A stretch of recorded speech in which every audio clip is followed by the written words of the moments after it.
महादेव मित्रों, क्या आपको पता है सनातन धर्म और संस्कृत के बीच संबंध क्या है? नहीं तो आज हम लोग यही समझने वाले हैं। सनातन धर्म और संस्कृत भाषा के बीच एक गहरा और पुराना संबंध है। सनातन धर्म, जिसे हिंदू धर्म के नाम से भी जाना जाता है, प्राचीन भारतीय धर्म है और इसे विश्व के सबसे पुराने जीवित धर्मों में से एक माना जाता है।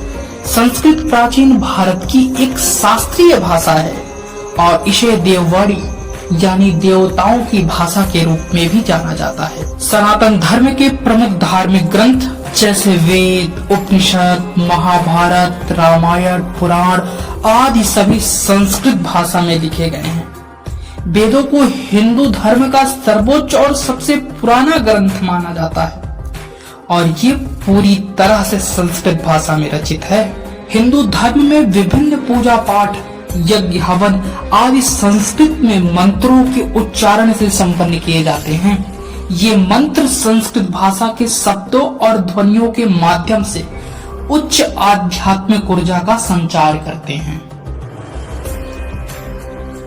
भारतीय दर्शन और विभिन्न शास्त्र, जिनमें योग, आयुर्वेद, ज्योतिष आदि शामिल है, कि प्राचीन रचनाएं भी संस्कृत में ही लिखी गई है।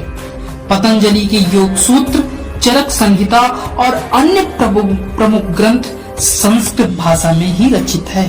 संस्कृत को एक पवित्र भाषा माना जाता है और यह मान्यता है कि इस भाषा के शब्दों और ध्वनियों में विशेष प्रकार की ऊर्जा होती है जो मानसिक और आध्यात्मिक शुद्धि के लिए सहायक होती है।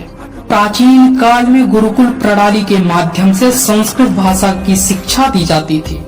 गुरुकुलों में विद्यार्थियों को वेदों, उपनिषदों और अन्य शास्त्रों का अध्ययन संस्कृत में कराया जाता था। इस प्रकार सनातन धर्म और संस्कृत भाषा एक दूसरे से अभिन्न रूप से जुड़े हैं।